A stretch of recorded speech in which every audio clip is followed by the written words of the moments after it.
우리 주 예수 그리스도 안에서 사랑하는 성도 여러분, 오늘 오후에 우리는 기도에 대한 몇 가지 교훈을 살펴보려고 합니다. 우리는 지난 몇 달 동안에 십계명을 살펴보는데 시간을 보냈습니다. 이제 오늘 이번 주부터 그리스도께서 우리에게 기도하라고 명하신 방식에 우리가 이제 초점을 좀 맞추려고 합니다. 우리는 하나님의 거룩한 계명들에 순종함으로써 어떻게 하나님 앞에 감사드리는 것인가? 감사드리는 방식이 곧 하나님의 계명을 순종하는 것이다 라는 것을 배웠죠. 그러나 우리는 연약하고 죄악된 피조물이라는 사실을 잘 알고 있습니다. 심지어 우리가 노르트 신경에서 말하고 하이델베르크에서 말한 대로 아무리 거룩하고 성숙한 신자라 할지라도 그 애가 순종하는 것은 순종의 맛보기, 아주 적은 시작에 불과한 뿐임을 우리는 잘 알고 있습니다. 그만큼 우리는 연약하다는 것이죠. 그래서 연약하기 때문에 순종한다고 했지만 너무나 부족한 순종이기 때문에 그래서 기도를 통하여 하나님 앞에 나가게 되고, 또 우리는 계속해서 우리의 형상을 새롭게 해주실 그 하나님의 은혜와 성령님께 우리가 은혜를 또 구하는 것이죠. 그래서 점점 더 하나님의 영광을 위해 감사하는 삶을 살아갈 수 있게 되는 것입니다. 기도는 무엇입니까? 우리가 기도를 말하라고 그러면 자기가 체험한 대로 기도는 이것이다 저것이다 많은 그 설명을 하죠. 실은 기도에 대해서 할 말들이 제일 많아요. 기도는 신앙 고백에서는 뭐라고 말하는가? 간단합니다. 간단하니까 갓난 아이에게도 가르칠 수 있다는 것이죠. 기도는 말하는 것입니다. 기도는 뭐 하는 것입니까? 말하는 것입니다. 또 기도는 뭡니까? 주님의 이름을 부르는 것입니다. 하늘에 계신 우리 아버지요, 이렇게 주님의 이름을 부르는 것입니다. 또 기도는 하나님이 우리에게 주신 그 하나님의 복에 대하여 감사를 하고 또 우리의 필요를 공급해 주실 것을 하나님께 간구하는 것입니다. 그래서 기도는 이렇게 단순하기 때문에 어린아이에게도 기도하는 법을 가르치고 어린아이도 배울 수 있는 것입니다. 하지만 기도는 참 신비스러운 면이 있어요. 신비스럽다, 비밀스러운 것이 있어요. 왜냐하면 우리는 볼 수도 없는 하나님께 말을 하기 때문입니다. 우리는 하늘에 계신 하나님 아버지, 무신론자들이 그 존재를, 하늘에 있는 존재를 부정하는 그 하나님과 교제를 해야 하기 때문에 이처럼 신비스러운 일이 없는 것입니다. 여러분이 아시다시피 하나님은 위에 계십니다. 하늘에 계십니다. 그 말은 공간적으로 하늘에 계시기도 하지만 하늘이라는 말은 우리가 감히 접근할 수 없는 가장 높은 곳에 계시고 우리는 땅의 위에 있습니다. 하나님은 순전한 영이시지만 우리는 몸과 영혼으로 만들어져 있습니다. 우리는 다른 사람들과 입으로만 말할 수 있습니다. 물론 수화로도 할 수도 있고 또 표정으로도 할 수 있지만 그러나 직접적인 의사소통은 말로만 할 수 있어요. 그렇지만 사람들과의 대화는 말로 하죠. 그러나 하나님께는 내 영혼으로 간구하는 것입니다. 내 뭘로요? 영혼으로. 하지만 그럼에도 불구하고 하나님과 우리 사이에 차이가 있기 때문에 또 우리 사이에 거리 때문에 우리는 항상 기도하는 것이 정말 쉽지 않다는 것을 잘 알고 있습니다. 하지만 하나님께서는 당신의 말씀에서 우리에게 기도하라고 명령하고 있다는 것이죠. 그럼에도 불구하고 시편 50편 15절에 이렇게 말합니다. 환난 날에 나를 부르라. 내가 너를 건지리니 네가 나를 영화롭게 하리로다. 데살로니가전서 5장 17절 18절입니다. 쉬지 말고 기도하라. 범사에 감사하라. 이는 그리스도 안에서 너희를 향하신 하나님의 뜻이다. 여러분 성경을 읽어보면 이것이 하나님의 뜻이다. 이게 몇 구절 되지 않아요. 그런데 몇 구절 안 되는 이것이 하나님의 뜻이다고 말하는 말씀이 뭐냐? 쉬지 말고 기도하라는 것입니다. 이것은 굉장히 하나님께서 우리에게 요구하고 있는 하나님의 뜻이라는 것입니다. 하나님은 자기 백성들이 하나님과 진정한 교제 안에서 살기를 원하기 때문에 쉬지 말고 나에게 말을 해라. 영혼으로 말을 해라. 이렇게 지금 요구하고 있습니다. 자, 저는 이렇게 주제를 정했습니다. 여호와께서는 우리에게 기도에서 하나님을 부르라고 명령하신다. 기도로 하나님을 부르라고 하나님이 명령하고 있다. 세 가지를 말씀드립니다. 우리가 기도해야 되는 이유입니다. 왜 우리는 기도하는가 하는 것입니다. 사랑하는 여러분, 하나님께서 우리를 창조하셨을 때 하나님은 우리와 친밀한 교제를 목적으로 창조했습니다. 여호와께서는 교제를 목적으로 우리를 창조하셨기 때문에 그 교제의 핵심인 언약을 맺으셨습니다. 하나님은 언약을 통해서 우리에게 오시고 우리는 언약을 통해서 하나님을 만나는 언약을 통하여 하나님과 우리는 친밀한 교제를 할 수 있도록 우리를 이렇게 지었습니다. 그런 방식으로 하나님께서는 아담에게 하나님 자신을 묶어 놓으셨어요. 하나님께서는 그래서 아담과 함께 거니시면서 말씀하셨습니다. 아담과 하와는 하늘에 계신 하나님이시지만 땅에 있는 인간으로 내려오셔서 아버지와 완전한 교제를, 아담은 하나님과의 완전한 교제를 즐겼습니다. 하지만 인간이 죄를 범했습니다. 이때 곧바로 즉시 언약은 파기된 것이죠. 더 이상 하나님이 되시지 않는 것입니다. 더 이상 하나님의 백성이 될 수가 없는 것입니다. 이 말은 하나님과 인간의 교제가, 완전한 교제가 끝나게 하셨다는 것입니다. 그래서 바울은 에베소서 2장 1절에서 그런 인간을 향하여 죄와 허물로 죽었다고 말하고 있는 것입니다. 하지만 하나님은 여전히 우리와 교제하기를 원하십니다. 이것이 하나님이십니다. 여러분, 우리는 내가 만든 물건이 깨지거나 쓸모없으면 버려버리죠. 그렇죠? 제가 어제 참 슬픈 이야기를 들었는데 그분은 우리나라 S대의 교수이십니다. 교수세요. 그런데 나는 못 봤습니다. 아주 모든 걸 많이 갖추신 분이라고 이야기를 들었습니다.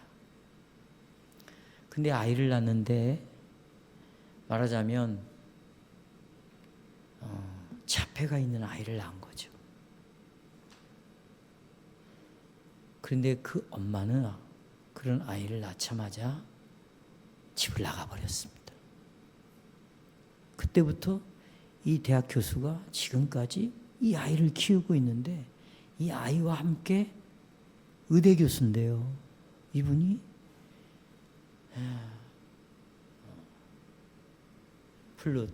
아이는 플룻을 불고 이 교수님은 클라리넷을 연주하는 그런 했다. 그걸 보고 온 분이 너무 아름다운 모습을 봤다는 거죠. 우리는 쓸모없으면 자식도 버립니다. 남편도 버리고 아내도 버리고 다 버릴 수 있어요. 근데 하나님이 우리를 교제하는 대상으로 창조했는데 이게 쓸모없게 된 거예요. 그렇다고 하나님은 버리시는 분이 아니시라는 것입니다. 그래서 상한 갈대도 뭐하지 않고 꺾지 않고 꺼져가는 등불도 뭐하지 않고 끄지 않는다는 것입니다. 끄지 않는다는 것입니다. 그래서 하나님께서는 다시 아담을 찾아오죠. 아담아 네가 어디에 있느냐. 그리고는 창세기 3장 15절에서 언약을 다시 설립합니다. 나는 다시 너의 하나님이 되겠고 너는 내 백성이 되는데 조건이 있다. 그것은 여자의 후손을 통해서 네가 구원을 받아야 된다. 그리스도를 통해서 나는 네 하나님이 되고 너는 내 백성이 된다. 그리고 하나님께서는 오실 여자의 후손에 대해서 말씀하셨습니다. 곧 오실 그리스도에 대해서 언급하신 것이죠. 바로 오실 그리스도가 우리를 죄로부터 구원하실 것이고 마귀의 권세로부터 우리를 건져내실 것입니다. 그래서 새 언약의 중보자로서 그리스도께서는 다시 깨어진 하나님과 우리와의 교제를 그리스도께서는 회복해 주실 것이에요. 그런데 때가 되어서 그리스도께서는 십자가에서 당신의 죽으심으로 성부 하나님과 교제가 회복시켜 주셨습니다. 우리는 다시 아버지와 올바른 관계가 회복이 되었습니다. 우리는 하나님 아버지의 딸들이 되었고 아들들이 되는 놀라운 자리로 다시 되돌아왔습니다. 그런 자리로 되돌아왔어요. 오늘 우리는 죄를 왕으로 모시고 사는 자리에서 그리스도를 왕으로 모시고 사는 자리로 왔다고 그랬죠. 그렇죠? 여러분, 자리가 바뀐 거죠. 그걸 믿음으로 고백하고 사는 거죠.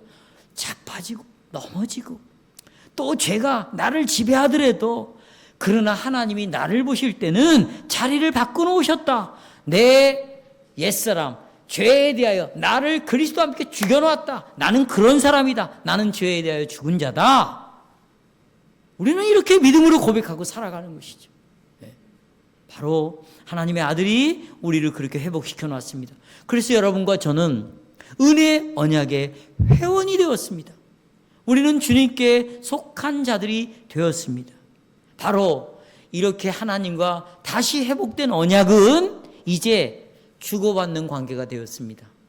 교제의 관계가 되었다고 그랬잖아요. 쌍방적이 되었습니다. 먼저 하나님께서 우리에게 말씀하십니다. 지금 이 시간에 우리는 계속해서 하나님의 말씀을 낭독했고 하나님의 말씀을 읽었습니다. 그때 여러분들은 계속해서 하나님의 말씀을 들었습니다. 자, 이제 복음 설교의 시간이 되었습니다. 종을 통하여 여러분에게 하나님의 말씀을 계속 들려줍니다.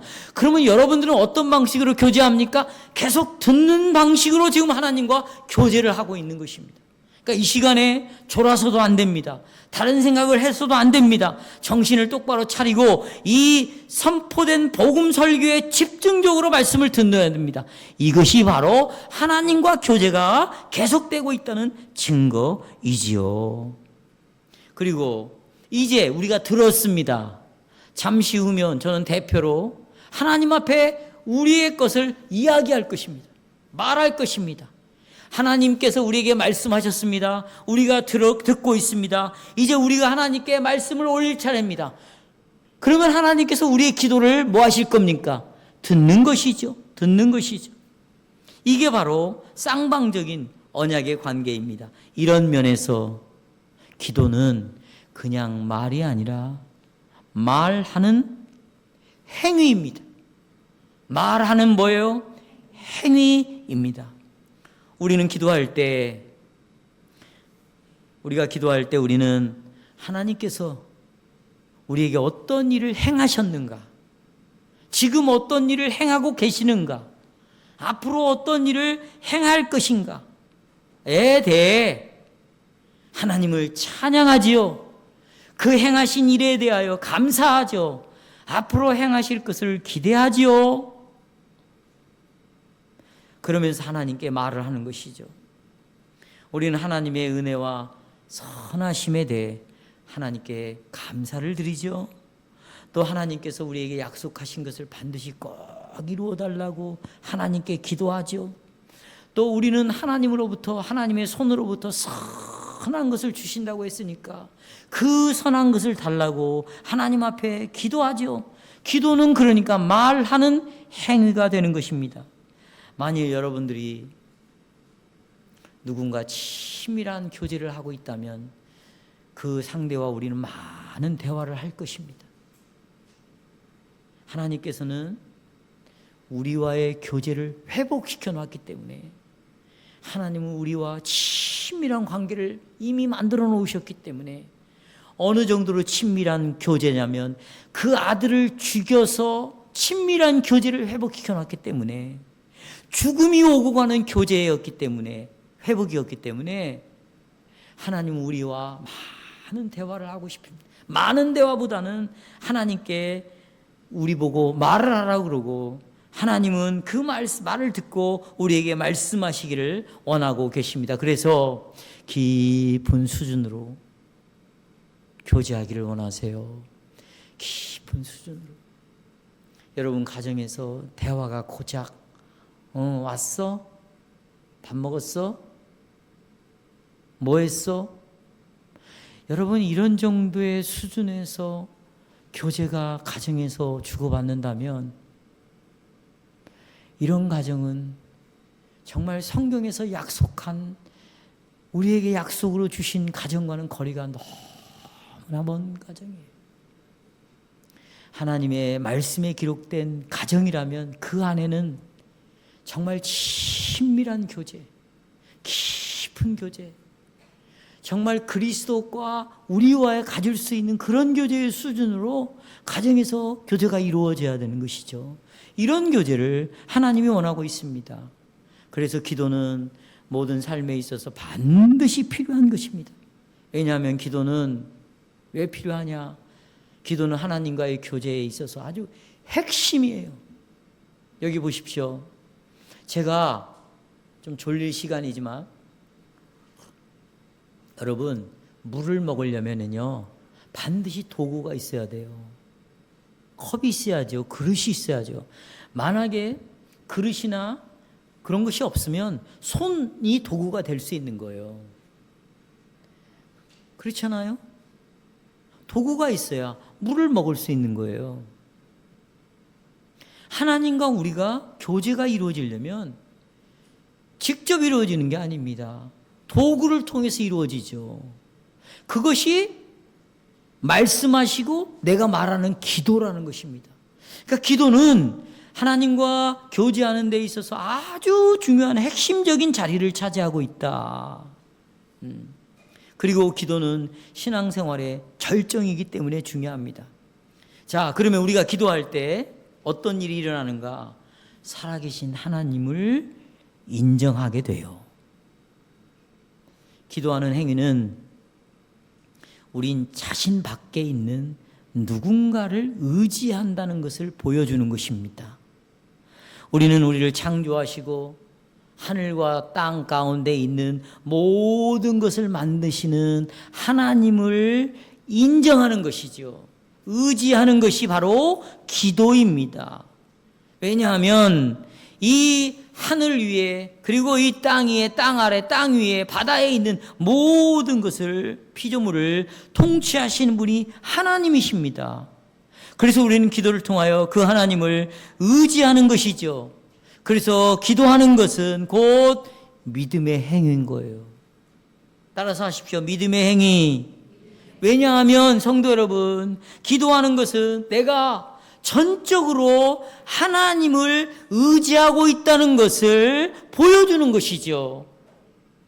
그래서 기도는 믿음의 행위인 거예요. 기도를 통하여 내 몸과 영혼에 필요한 것을 하나님만이 나에게 채워줄 수 있다라는 것을 기도로 보여주고 있는 거예요. 그걸 볼 때, 아, 이 사람이 지금 하나님만을 의지하고 있구나. 하나님에게 소망을 두고 있구나. 여호와의 얼굴을 구하고 있구나. 라는 것을 행위로 보여주는 것이 바로 기도입니다. 여러분, 우리의 삶이 편해지잖아요. 그럼 우리는 기도하지 않습니다. 기도하지 않는다는 것은 자기 만족에 빠져 있다는 것입니다. 자기 만족에 빠져 있다는 것은 내 힘으로, 내 노력으로 충분히 살아갈 수 있다고 생각하고 살고 있다는 것입니다. 하지만 이런 생각은 쉽게 무너지게 돼 있어요. 언제인지 아세요? 고난이 와 보십시오. 슬픈 일이 일어나 보세요.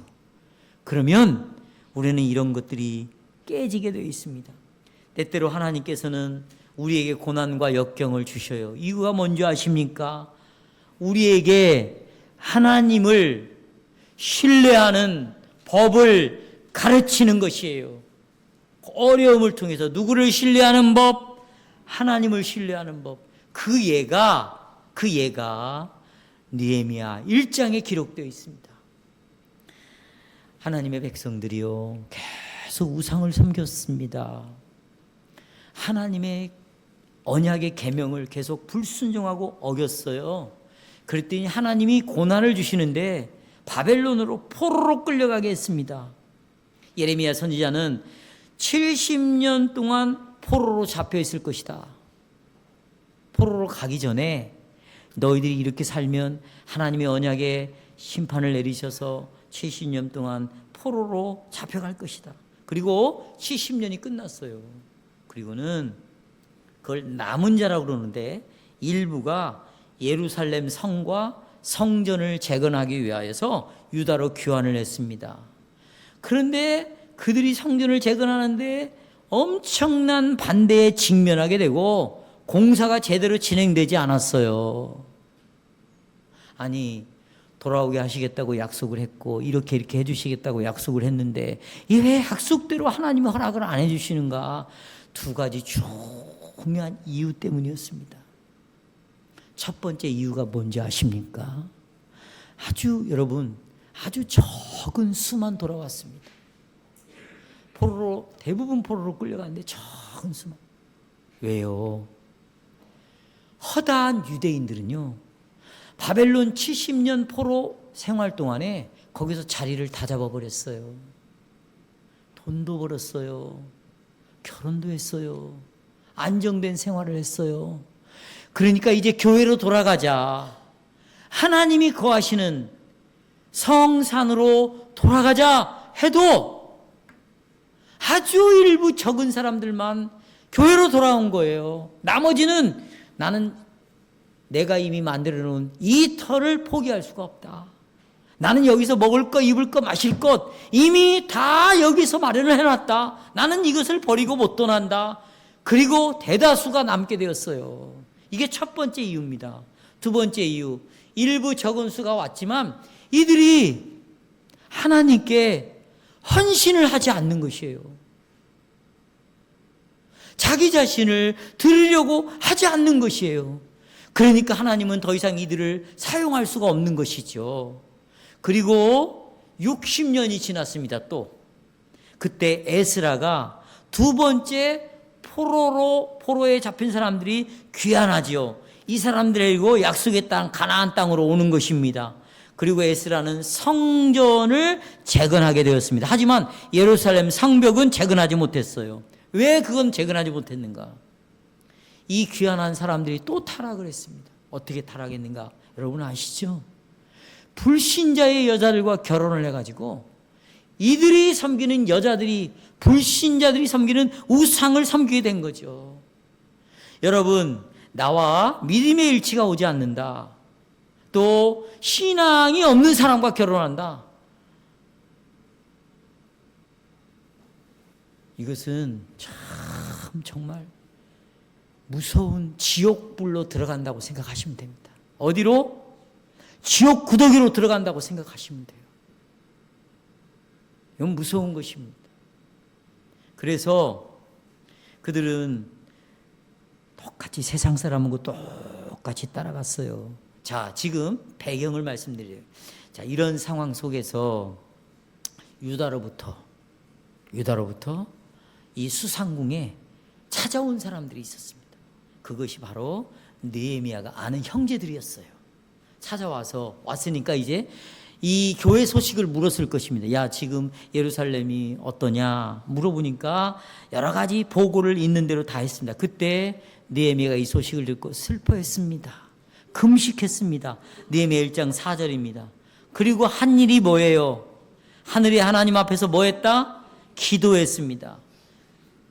성도 여러분, 느헤미야는 이 슬픈 소식을 만났을 때 좌절하여 무너지지 않았다는 것입니다. 그리스도인들은 항복하지 않아야 합니다. 어려움이 온다고, 고난이 온다고, 죽을 것 같은 힘든 일이 벌어진다고 그리스도인들은 포기하지 않아야 됩니다. 우리가 고통을 당할 때, 슬픈 일을 직면했을 때 우리는 입을 닫고 침묵하지 않아야 합니다. 입을 열어야 합니다. 행동해야 됩니다. 기도로 하나님을 의지해야 됩니다. 이것이 예수와 함께 죄에 대하여 죽은 자가 갖는 표예요. 기도로, 행동으로 나타나는, 이 행동하는 기도로 하나님께 기도하는 사람이 예수님과 함께 죽은 자 가운데서 부활하여 새 생명 가운데 살아가는 사람의 표입니다. 여러분, 역경은 기도를 침묵시키지 않습니다. 역경은 우리의 기도를 강화시켜요. 느헤미야는 좌절하지 않았습니다. 절망하지 않았습니다. 자기 연민에 빠지지 않았습니다.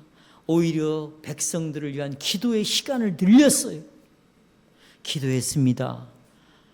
오직 여호와께 확신을 두었다는 것, 그리고 오직 여호와께로만 이 모든 문제를 구원할 수 있어서 여호와께만 기대했습니다. 자기 백성을 도우시기 위해서 오시는 그 하나님만 의지했습니다. 사랑하는 여러분, 여러분은 어떻습니까? 여러분에게 어려움이 닥칠 때 어디로 돌이킵니까? 정말 이 문제를 해결하기 위해서 막 2배나 막 노력하고 3배, 4배 노력합니까? 어려움이 오면 인간의 본능은 뭡니까? 자신을 신뢰하는 거예요.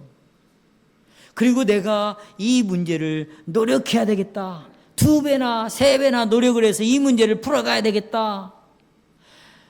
그리고 생각하기를 내가 이렇게 열심히 최선을 하다 보면 해결될 것이다. 그것은 정말 어리석은 생각입니다. 이처럼 어리석은 일이 없습니다. 왜요?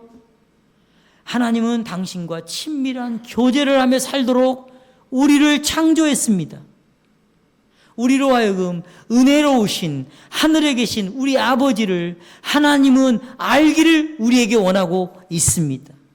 아이가 엄마 아빠에게 의존하는 것처럼 그렇게 하나님을 의존하기를 하나님은 원하고 있습니다. 왜요? 왜 하나님을 의존하기를 원합니까? 하나님께서는 당신 뜻대로 하실 무한한 자원을 하나님이 갖고 있어요. 모든 문제를 해결할 수 있는 자원을 하나님이 갖고 있기 때문에 우리의 필요를 위하여 공급하실 분은 하나님밖에 없는 것입니다. 이것을 기억합시다. 사랑하는 여러분, 우리가 왜 기도해야 됩니까? 정리를 좀 하자면 하나님께서 기도하라고 명령하셨기 때문이고, 또 하나님께서는 당신 백성과 친밀한 교제를 나누기를 원하기 때문이고, 세 번째는 우리의 모든 필요를 위해 하나님만을 신뢰하고 하나님만을 의지하는 법을 배우는 것을 기도를 통해서 알려주시기를 원하기 때문에 우리에게 기도하라고 말씀하십니다. 하지만 이것이 우리가 기도해야 될 가장 중요한 이유는 아니라는 것입니다. 우리가 기도해야 되는 이유, 더 중요한 이유가 있습니다. 그것은 우리의 신앙 고백에 나와 있는 것처럼 하나님께서, 자, 천문답이 몇 번 답이죠? 106문답 답 보시겠습니다. 110문? 중문답 답 보세요. 뭐라고 되어 있어요? 가장 중요한 이유는 이겁니다. 하나님께서 우리에게 요구하시는 감사의 가장 중요한 부분이 뭐다? 기도다. 사랑하는 여러분, 이제 감사의 부분을 생각해 봅시다. 여러분, 하나님의 은혜를 기억합시다. 하나님의 은혜를 기억합시다. 낙원에서 인간이 선악과의 나무의 열매를 먹었을 때 마땅히 죽어야 했습니다. 그냥 그 자리에서 잘려야 했습니다. 지옥으로 영원히 정죄받아 마땅했습니다. 그러나 하나님은 그렇게 하지 않았습니다. 그리고 메시아와 그를 통한 구원을 약속해 주셨어요. 에덴 동산에서 벌어진 일입니다. 또 두 번째, 이스라엘 백성들이 우상을 섬겼습니다. 계명을 버렸습니다. 포로로 잡혀갔습니다. 하나님이 그들을 멸망시켰습니다. 그렇지 않았습니다. 백성을 포기하지 않았습니다. 그리고 다시 교제의 자리로 회복하시겠다고 약속했습니다. 여러분과 우리는 어떻습니까? 그리스도의 피로 구속받았습니다. 예수님이 이 땅에 오셨고 우리의 죄를 위하여 죽으셨습니다. 우리를 하나님께 회복시키기 위하여 죽으셨습니다. 성령님의 강력한 역사를 통하여 우리 안에서 이제 새롭게 하나님의 형상을 닮아가고 새 생명으로 살아가는, 다시 말하면 죄가 우리의 왕이 아니라 이제는 그리스도가 나를 다스리는 왕이 되어서 죄에 거부하고 죄에 하라는 것을 거부하고 저항하고 이제는 그리스도께서 원하는 것을 향하여 가는 방식을 우리가 배우기 시작했어요. 이런 것들은 전부 하나님께서 우리에게 주신 은혜입니다. 여러분이 지금 이것을 보고 있다면 은혜를 보고 있는 것입니다. 여러분이 이렇게 살기를 시작했다면 은혜를 맛보기 시작한 겁니다. 여러분이 이것을 경험하고 있다면 하나님을 만나고 있다는 증거예요. 여러분, 이런 우리들이 복받은 자가 아니고 누가 복받은 자입니까? 이걸 복이 아니라고 한다면 이 세상에 이거보다 더 위대한 복이 또 어디 있단 말입니까? 그러니 우리는 반드시 하나님의 은혜를 기억해야 합니다. 은혜를 기억해야 돼요. 바로 이런 은혜는 우리로 하여금 기도를 통하여 누구에게 감사하게 한다고요? 만약에 성도 여러분, 이런 은혜를 기억하고 있지 않다면 할 말이 없는 것입니다. 그러면 할 말이 없으면 기도를 안 하는 것이겠죠. 그러면 하나님께 감사할 것도 없는 것이죠. 그러나 은혜를 기억하는 자는 입을 열어서 이런 은혜를 주신 하나님 앞에 뭐 하게 된다? 감사하게 된다. 그것은 곧 하나님을 인정하고 있다는 것입니다. 하나님을 뭐 하고 있어요? 인정하고 있어요. 이런 의미에서 기도는 우리의 삶에 정말로 필요합니다. 그렇다면 지금까지는 왜 기도해야 되는가를 살펴봤다면 이제 기도하는 방식입니다. 느헤미야를 통해서 방식을 배우겠어요. 느헤미야가 기도했을 때 거기 보시면 하나님께 말했다고 나와요. 말했어요. 자, 5절 보시겠습니다. 이르되 하늘의 하나님 여호와 크고 두려우신 하나님이여, 주를 사랑하고 주의 계명을 지키는 자에게 언약을 지키시며 긍휼을 베푸시는 주여 간구합니다. 이제 종이 주의 종들인 이스라엘 자손을 위하여 교회의 성도들을 위하여 주야로 기도하오며, 우리 이스라엘 자손이 개인적인 기도가 아니죠.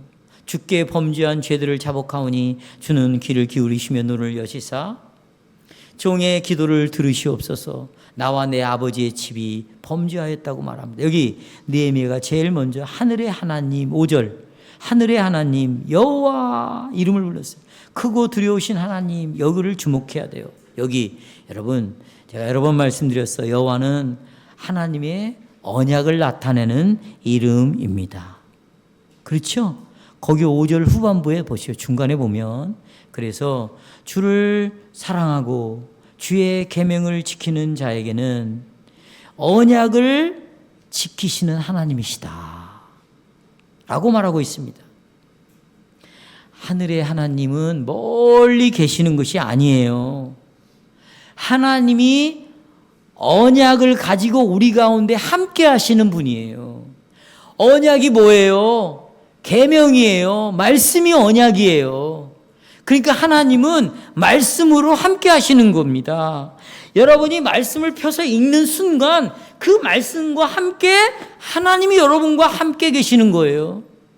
지금 설교를 듣고 있는 이 순간 이 말씀과 함께 하나님이 여러분과 함께 계시는 거예요. 그리고는 이 언약은 하나님과 백성 사이에 참되고 살아있는 교제가 이루어지게 하는 것입니다. 이 언약을 통하여 하나님은 우리에게 오시고 우리는 언약을 통하여 누구에게 나가고 하나님께 나가고, 그래서 이 언약이라는 것은 하나님과 나를 딱 묶은 밴드예요. 밴드.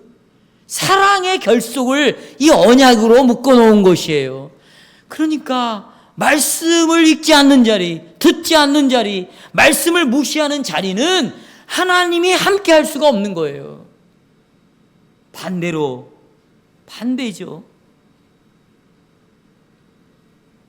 말씀이 있는 자리에 내가 있다면 하나님이 함께 하시는 거예요. 그런데 이 언약은 우리에게 책임을 요구하죠. 하나님을 사랑하라는 거예요. 그러면 이 계명을 지키라는 것입니다. 그런데 보십시오. 여기 언약을 지키시는 하나님이라고 기도했잖아요. 근데 이스라엘 백성들이 언약을 깨뜨렸습니다. 그 말은 하나님을 사랑하지 않았어요. 하나님께 불순종했습니다.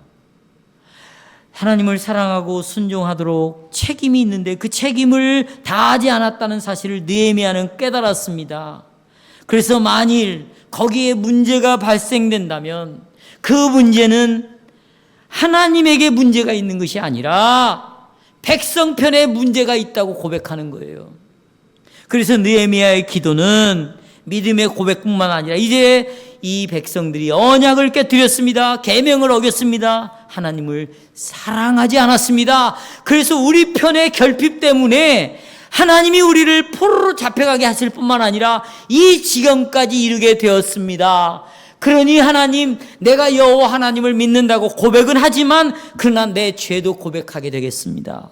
고백해야겠습니다. 그리고는 6절 7절 죄를 고백해요. 보십시오. 6절 7절 저는 나 자신과, 보세요, 내 아버지 집을 포함한 우리 이스라엘 백성들이 당신께 대항하여 죄를 고백합니다. 우리는 당신께 매우 악하게 죄를 지었습니다. 우리의 종 모세에게 주께서 명하신 계명과 율례와 규례를 우리는 지키지 않았습니다. 이렇게 고백을 하는 거예요. 그래서 느헤미야는 자기 백성을 흩으실 것이라는 당신의 약속을 하나님이 지켰어요. 뭐 때문에? 죄를 지었기 때문에 우리를 이렇게 흩어버렸군요. 내 가정이 힘든 것은, 교회가 자꾸 어려워지는 것은, 이 나라가 더욱더 힘들어지는 것은 하나님이 언약에서 약속하신 대로 그것은 바로 우리의 잘못 때문에 가정이 힘들어지는 것이고, 내가 하나님 앞에 범죄하기 때문에 교회가 점점 힘들어지는 것이고, 교회가 교회로서 세상의 빛과 소금의 역할을 하지 못하기 때문에 이 나라가 이렇게 혼란스러운 것이다. 이렇게 느헤미야가 기도했습니다. 자기 개인의 죄를 강조했어요. 얼마나 겸손한 사람입니까? 느헤미야는 자기가 누구인가를 알았어요. 여러분 보십시오. 자기가 누구인가를 어떻게 알았습니다. 언약 백성이라는 걸 알았어요. 언약은 하나님과 맺은 관계 아닙니까? 그런데 이 백성이 책임을 져야 될 책임을 다하지 않으므로 이런 일이 일어났으니 나는 언약 백성으로서 하나님께 범죄했습니다. 그리고는 자신의 책임을 다하지 못한 것을 회개하고 있습니다. 이렇게 하나님께서는 정말 겸손한 마음으로 전부여 의지 없어서 손 들고 옵니다. 하나님, 나는 이런 자입니다. 주님, 저를 긍휼히 여겨 주십시오. 이런 자를 하나님은 의인으로 받아주시는 겁니다. 사랑하는 자녀로 맞아들이시는 것입니다. 느헤미야가 바로 그런 삶을 보였어요. 우리의 기도도 마찬가지십니다. 우리의 기도도 마찬가지시에요. 그래서 느헤미야 1장 11절에 이렇게 기도합니다. 11절 같이 읽어볼까요, 여러분? 11절. 자, 같이 시작. 주여 구하오니 귀를 기울이사 종의 기도와 주의 이름을 경외하기를 기뻐하는 종들의 기도를 들으시고 오늘날 종으로 형통하여 이 사람 앞에서 멀리 있게 해달라고. 예, 이렇게 회개하고 하나님 앞에 다시 나올 때 하나님은 나를 받아주시고 분명히 나에게 여기 은혜를 입게 해달라고, 은혜를 입혀주실 것이다, 확신을 가진 거예요. 우리는 여러분 확신을 갖고 기도하는 거죠. 그래서 보세요, 어떻게 은혜를 입는가. 이제 보세요, 이 느헤미야가 술관원이에요. 여러분, 이 술관원은요 왕 그 다음 서열이에요. 굉장히 높은 사람입니다. 그렇게만 아세요. 근데 술관원이 뭐냐? 이 술에 독이 들었나 안 들었나 먼저 맛보는 거. 그만큼 고대에는 술이 중요한 역할을 했습니다. 그러니까 아무나 이걸 맡길 수가 없죠. 그냥 아무도 모르게 독 타고 그냥 드세요 하면 왕은 죽게 돼 있어요. 그런데 이 유대 사람 느헤미야가 포로로 끌려가 가지고 술관원을 하나님이 딱 맡거든요. 이건 요셉의 경우와 비슷한 경우 아닙니까? 술관원은요 굉장히 얼굴이 항상 기쁨으로 이 술을 아려내야 돼요. 그런데 어느 날 보니까 슬픈 기색을 띠고 술을 가지고 등장한 거예요. 왕의 얼굴을 보니까 너 어디 아픈 것도 아닌데 왜 이렇게 슬픈 얼굴을 가지고 있냐? 예. 물었어요. 그랬더니 보세요, 어떻게 은혜를 입게 하는가. 왕이시여 그랬어요. 우리 지금 유대 땅이 이렇게 성전문이 파괴가 되고 다 훼손이 되고 온갖 짐승들이 그냥 판을 치고 있고 이렇게 비참한 지경에 강도들이 얼마나 많은지 득실되고 이렇게 비참한 그런 나라가 되었습니다. 아래인 거예요. 그런 상황을 하나님이 만들어 가시는 것이. 그러니까 왕이 어떻게 은혜를 입히냐면, 야, 그러면 내가 뭘 해줬구나, 이렇게 나오는 거죠. 이게 지금 있을 수가 없는 것이에요. 있을 수가 없어요. 왜냐하면요, 여러분이 에스라 4장을 읽어보면요, 이 바벨론 왕이 내 허락이 없이는 절대 예루살렘에 어떤 건물도 손을 대지 말라. 왜냐하면 이놈들은 계속 반란을 일으킨다는 거예요. 반란을. 쿠데타가 일으킨다는 게 아주 골치 아픈 놈들이라는 거지. 그러니까 절대 이 성에 손대지 말아라. 아주 칙령을 딱 내렸어요. 하지만 그런데 그 성을 회복시켜달라? 그건 어떻게? 사형감이지. 칙령을 내렸는데 그걸 회복하다 있을 수가 없는 얘기예요. 그런데 보십시오, 느헤미야는 하나님 앞에서 확신을 가지고 있었어요. 반드시 하나님이 응답해 줄 거라는 확신을 가지고 왕 앞에 자신의 소원을 제시한 것이죠. 그래서 느헤미야가 뭐라고 그래요? 자신에게 안전하게 내가 예루살렘에 갈 수 있는 여행하도록 허용해 주시고 또 건물을 회복할 수 있는 모든 제목을 얻을 수 있는 조서를 써달라고 왕께 기도했습니다. 왜 이런 말을 했을까요? 느헤미야는 하나님께서 자기의 기도를 들으신다는 이 신뢰를 가지고 있었기 때문에 왕께 기도할 수 있었어요. 여러분, 우리는 응답받는 기도를 하는 거예요. 반드시 하나님이 들으신다는 확신을 갖는 기도를 해야죠. 그렇죠? 이런 기도를 해야 됩니다. 그럼 보십시오, 어떻게 확신할 수 있는가? 금식할까요? 아니면 기도를 한 6시간씩 할까요? 그럼 그런 사람에게는 확신이 생깁니까? 아닙니다. 우리의 기도의 확신은 어디에서 나오는가? 중보자. 누구? 예수 그리스도께서 계신다는 것 때문에 우리 하나님께서는 나의 기도를 뭐 하신다? 들으신다는 확신을 갖는 것이죠. 그리스도께서는 여러분 왜 십자가로 가셨습니까? 우리에게 길을 여시기 위해요. 누구에게 나가는 길입니까? 하나님께로 나가는 길입니다. 왜 십자가로 가셨습니까? 그분은 우리에게 진리가 되기 위해서입니다. 그분은 우리의 생명이 되기 위해서입니다. 지금도 하늘 보좌 우편에서 우리를 위하여 기도하고 계십니다. 우리가 기도할 때 그리스도 때문에 우리 하늘 아버지는 우리의 기도를 들으신다고 우리에게 약속을 했습니다. 그리스도 때문에 하나님 우리의 기도를 들으시고 우리는 그럼 기도할 때 내 영혼에 필요한 것, 내 육신에 필요한 것을 반드시 누가 주신다? 이것을 확신하는 거예요. 그리스도 때문에. 이제 우리 마지막 역점으로 갑니다. 그럼 우리가 무엇을 기도해야 됩니까? 우리는 여러분 하나님의 손으로부터 하나님으로부터 오는 하나님의 손이 있죠? 거기서부터 모든 것을 받습니다. 그러면 우리는 무엇을 받기를 바라야 됩니까? 이게 중요해요. 하나님의 손으로부터 모든 것이 오는데 무엇을 바라는가? 하나님께서 당신 말씀에서 우리에게 약속하신 모든 것이에요. 다시 말씀에서 우리에게 약속하신 모든 것. 성경은 하나님께서 우리에게 약속하신 그 약속을 따라 기도할 것을 우리에게 가르칩니다. 약속이 아닌 것을 기도하는 것은 하나님이 듣지 않아요. 왜? 그건 언약을 통해서 우리가 나가는 게 아니기 때문에. 또 하나님은 언약을 통해서 올 수가 없어요. 왜? 약속이 아닌 걸 갖고 기도하니까. 느헤미야가 그렇게 기도했어요. 보십시오. 하나님께서 먼저 당신의 백성들에게 포로에서 회복시켜 줄 거라고 약속했어요. 그리고 예루살렘을 회복시켜서 성전을 다시 짓고 그 성전과 함께 이스라엘 백성과 함께 거하실 것이라고 약속했습니다.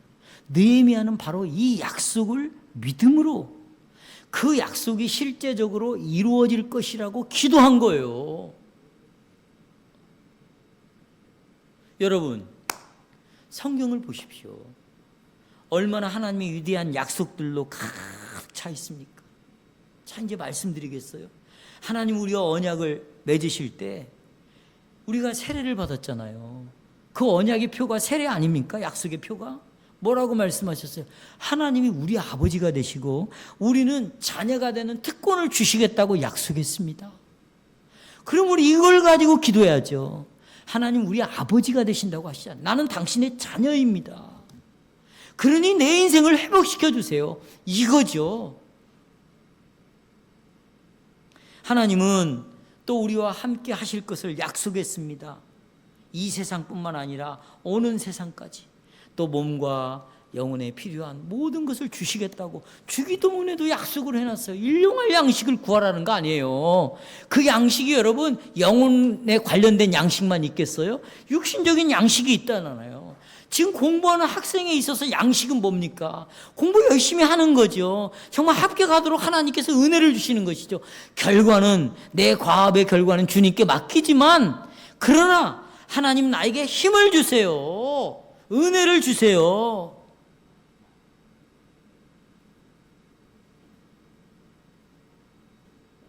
하나님은 그리스도 안에서 정말 하늘에 속한 신령한 복들을 다 약속했어요. 창세전에 우리를 선택했다고 말합니다. 그 아버지는 우리를 선택했고 아들은 우리를 사랑해서 예수를 보내시고 또 성령은 우리 안에 와서 인치셔서 영원한 생명에 참여하도록 하게 하셨어요. 그래서 우리는 이런 약속들을 따라서 하나님의 은혜와 성령을 달라고 하나님께 기도할 수 있고 우리가 죄를 범했을 때에도 예수의 피로 나를 용서하신다고 하셨사오니 하나님 나를 용서해달라고 기도할 수 있고 공경에 빠져 있을 때도 나를 강하게 하려고 기도할 수 있고 여러분이 지금 처해진 그런 모든 상황 속에서 하나님이 나를 건져내신다고 약속을 하셨사오니 그 약속을 가지고 기도해야 돼요. 그러려면 여러분 성경을 읽어야죠. 그래야 하나님의 약속이 뭔가를 알 수 있죠. 하나님의 말씀이 기억나야죠. 그러면 다시 설교를 또 들어봐야지. 그리고 그 약속을 가지고 하나님 앞에 기도하는 것입니다. 결론으로 예수님 우리에게 마태복음 6장 25절에서 이렇게 말씀했습니다. 보십시오. 목숨을 위하여 무엇을 먹을까, 무엇을 마실까, 몸을 위하여 무엇을 입을까 염려하지 말라. 먹을까, 마실까, 입을까 염려하지 말래요. 그러면서 하시는 말씀이 목숨이 음식보다 중요하지 아니하며 몸이 의복보다 중하지 아니하냐. 그러면서 하시는 말씀이 예수님은 공중에 나는 새를 보십시오. 공중에 나는 새를 하나님이 먹이는 방식을 보라는 거예요. 또 들의 꽃들을 하나님이 입히는 방식을 보라는 거예요. 그러니까 공중의 새를 먹이는 방식, 들의 꽃을 뭐 하는 방식? 입히는 방식. 그러니까 무엇을 먹을까, 마실까, 입을까 염려하지 말라는 거예요. 그러면서 예수님은 그런 새도, 그런 꽃들도 하나님이 많은 것을 주신다고 말씀하십니다. 그런데 너희가 새보다 꽃들보다 훨씬 더 가치가 있지 않냐라고 물으십니다. 예수님은 우리 아버지께서 우리의 필요를 아시고 우리에게 공급하실 것을 약속하셨다고 예수님이 말씀하고 있습니다. 그러니 계속해서 하나님의 말씀을 부지런히 읽읍시다. 그리고요, 주님의 약속들을 계속 떠올립시다. 그리고 이 약속을 따라 기도합시다. 자, 방법이 이거예요. 자, 하나님의 말씀을 읽자. 그러면서 하나님의 약속들을 생각하자. 그리고 약속을 따라 뭐 하자? 기도하자. 그 다음에 네 번째, 이 약속을 따라 기도하는 것을 누가 반드시 들으신다. 하나님이 들어주신다. 그리고 이 약속에 따라 하나님은 반드시 약속을 했기 때문에 뭐 하신다? 응답하신다. 나의 영혼아, 시편 62편 5절 6절. 나의 영혼아, 잠잠히 하나님만 바라라. 대저 나의 소망이 저로조차 나는도다. 오직 저만 나의 산성이니 내가 요동치 아니하리라. 아멘.